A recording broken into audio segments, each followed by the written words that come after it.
নমস্কার বন্ধুরা, সবাইকে নমস্কার জানিয়ে শুরু করলাম আপনাদের সাথে আরও একটি দিন।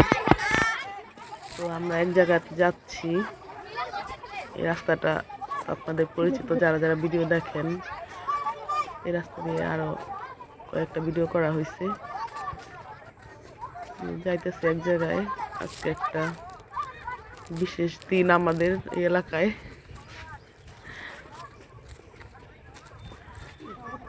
আর হচ্ছে বিকেল, সূর্য প্রায় অস্ত যাওয়ার পথে, কিন্তু তারপর অনেক রোদ তাপ। এখন তো হচ্ছে ভিডিও করতেছি, মোবাইলে অনেকটা পরিষ্কারই আসতেছে, কিন্তু তারপরে বিকেল হয়ে গেছে, মানে সূর্য ডুবি ডুবি করে এরকম। তারপরে মোবাইলে আর কি ভালোই পরিষ্কার আসতেছে, কারণ অনেক তাপ তো, সূর্য অনেক মানে কড়া রোদ উঠে, অতটাই না। আর যেখানে একজন হলো মাসি আর দুইজন হইলো মামি, বসে বসে গল্প করতেছে। ওনারাও আসছে একটা কাজে। যে সেটা হলো আজকে হচ্ছে বৈশাখ মাসের 12 তারিখ, কালকে হইব 13 তারিখ।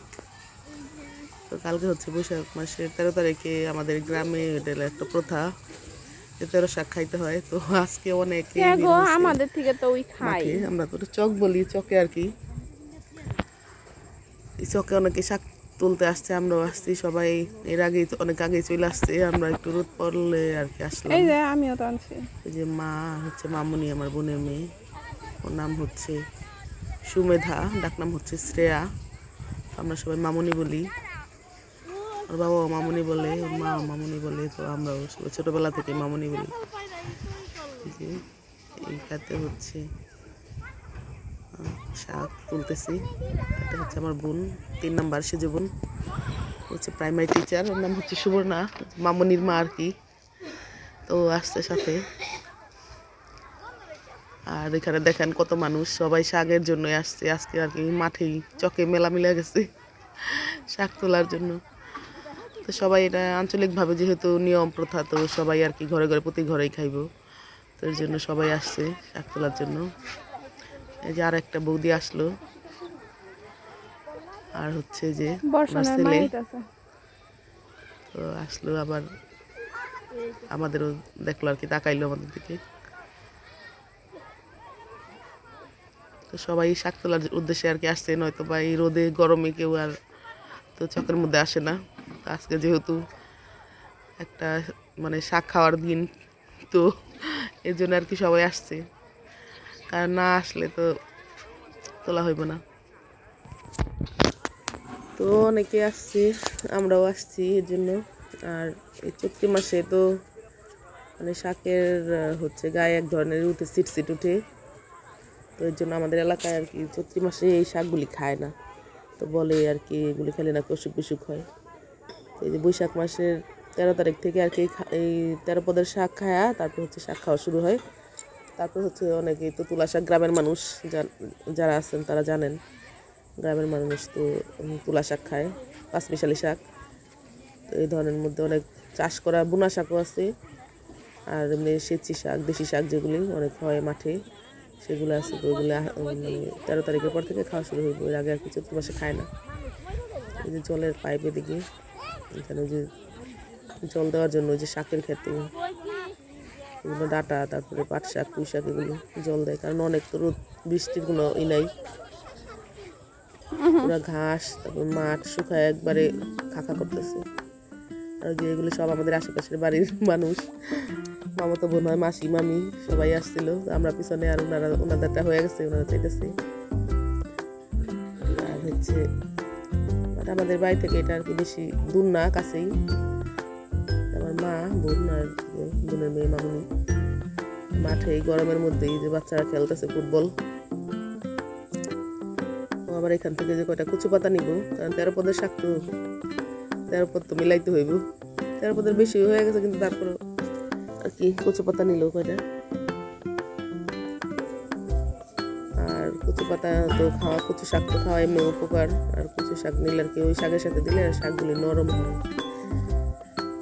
মা হাতে শাকের ব্যাগ, যে বাম পাশে যে বাড়িটা এই দেয়াল করা, এটা হচ্ছে মামার বাড়ি। মামা হয় আর কি সম্পর্কে, গ্রাম সম্পর্কে মুসলিম। ওনাদের দেশের বাড়ি হচ্ছে বরিশাল। উনি এখানে বাড়ি করে মাঠের পাশে আর কি অনেক বড় বাড়ি করছে, চারিদিকে বাউন্ডারি করা। আর এই পুকুরটা হচ্ছে আমাদের স্কুলের পুকুর, প্রাইমারি স্কুলের পুকুর। এই পুকুরে আমরা ছোটোবেলায় অনেক স্নান করছি। আর এই মাঠে তো অনেক জল হইতো, এখন তো জল হয় না। এই বট গাছটা তখন ছোট ছিল, তো ছোট সময়ে আমরা হচ্ছে এই গাছটায় উঠা তারপর হচ্ছে এই মাঠের জলে অনেক লাফ দিতাম আর হচ্ছে অনেক আনন্দ করতাম। এখান দিয়ে স্নান করতাম আর এই পুকুরেও স্নান করতাম। এই পুকুরের জল আমরা খাইতাম, রান্নার কাজে ব্যবহার করতাম। আর অনেক পরিষ্কার পরিচ্ছন্ন ছিল, বর্ষায় একবারে টলটলা জল ছিল, স্রোত ছিল, ময়লা আবর্জনা জমতো না। এখন তো ওই যে আর কি রাস্তাঘাট উন্নত হয়, অতটা বর্ষা হয় না। আগে তো প্রতি বছর বর্ষা হয়তো বন্যা হয়ে যেত, বাড়িতেও জল এসে পড়তো।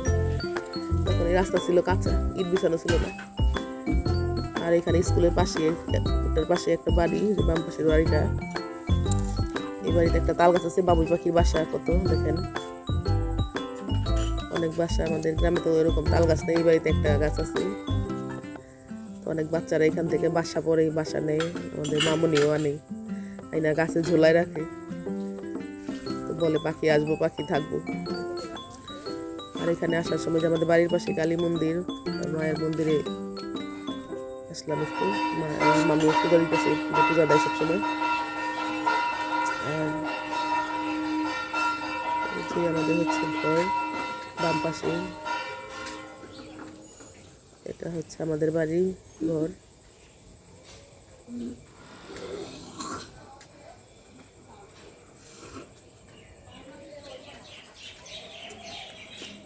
বাড়িতে চলে আসছি।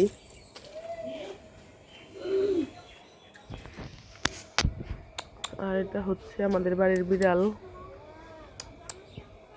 নাম হচ্ছে, আমরা এক একজন এক এক নামে ডাকি। কেউ বলে মিনি, কেউ বলে মুসু, কেউ বলে বুজু, এক একজনের এক এক নাম। আদরের বিড়াল। খাবার দাবার অনেক বাস, মিষ্টি কুমড়া খায়, শশা খায়, খিরাই খায়, বাঙ্গি খায়, ওইগুলো হচ্ছে ওর প্রিয় খাবার। আর দুধ, ভাজা মাছ দিয়ে ভাত খায়। পেঁয়াজের তরকারির মাছ দিলে খায় না। ভাজা মাছের ইলিশ মাছ তো খুবই প্রিয়, ইলিশ মাছ হলে তো কোনো কথাই নেই।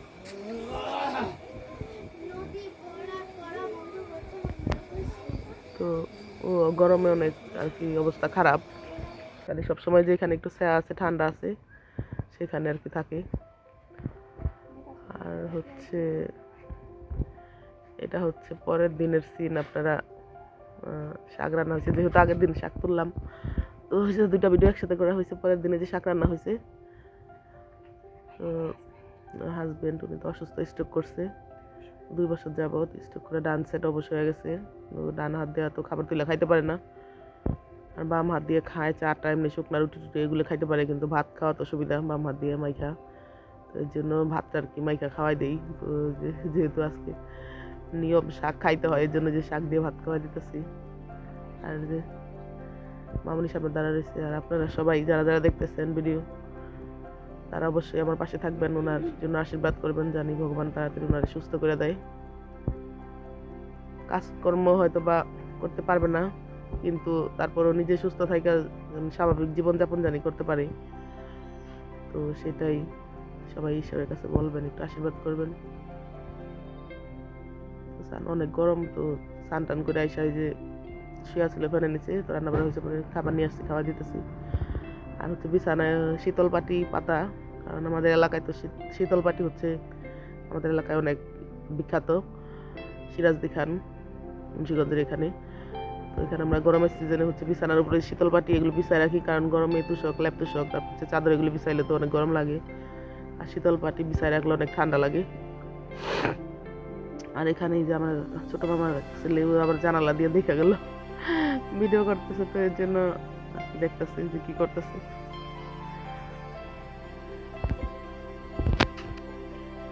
আর হচ্ছে আমার স্বামী হলো একটা প্রাইভেট কোম্পানিতে চাকরি করতো ঢাকায়, 11 নম্বর। তো অফিসে ডিউটি থাকাকালীন অবস্থায় হঠাৎ অসুস্থ হয়ে যায়, তো হচ্ছে স্ট্রোক করে। তারপরে হচ্ছে এখানে নিউরোসায়েন্স হসপিটালে চিকিৎসা হয়, ওখানে 7 দিনের মতো ছিল ভর্তি। তারপরে বাসায় আনি একটা মানে শিশু বাচ্চা যেরকম হয়ে যায় ওরকমই, মানে কোনো ব্যালেন্স ছিল না শরীরে, একদম হয়ে গেছিলো। পরে হচ্ছে 2 বেলা মানে একটু স্বাভাবিক হওয়ার পরে হচ্ছে থেরাপিস্ট রাখা হয়েছিল বাসায়, হচ্ছে 2 বেলা থেরাপি দেওয়া হইতাম ওনারা দিয়া। তো স্বাভাবিকভাবে একটু সুস্থ হওয়ার পরে আর কি যেগুলো থেরাপি সেন্টার সেগুলোতে ভর্তি করায়। তারপরে মোটামুটি 1 মাস করানোর পরে একটু সুস্থ হয়েছে। তারপর হচ্ছে সিআরপিতে ভর্তি করেছিলাম, সিআরপিতে ওখানে 1 মাস রাইখা থেরাপি দেওয়ানো হয়েছে। পরে তো ফিনান্সিয়ালেরও একটা ব্যাপার স্যাপার আছে ওখানে, তো খরচ মানে স্বাভাবিক ফ্যামিলির পক্ষে তো বেশি দিন থাকা সম্ভব না। তো আমরাও 1 মাস থাকার পরে আইসা পড়ছি, আমাদের স্থানীয় এলাকায়ও একটা থেরাপি সেন্টার আছে ওখানে দেওয়াইছি। তারপরে ওখানেও কিছুদিন দেওয়ানোর পরে 1 মাস আর কি ওখানে দেওয়ানোর পরে হচ্ছে এখন উনিও ব্যায়াম করে, আমিও করাই যতটুকু পারি। তো ওনার জন্য সবাই আশীর্বাদ করবেন জানি উনি সুস্থ হয়ে যায়। আর হচ্ছে অবশ্যই পাশে থাকবেন, আর লাইক কমেন্ট সাবস্ক্রাইব করবেন, আর ওনার জন্য সবাই আশীর্বাদ করবেন। আর এই যে আর শাকের সাথে আজকে ডাল রান্না করছে, চাটনি হয়েছে, তো ওগুলো খাওয়া দিলাম, ধোয়া দিলাম।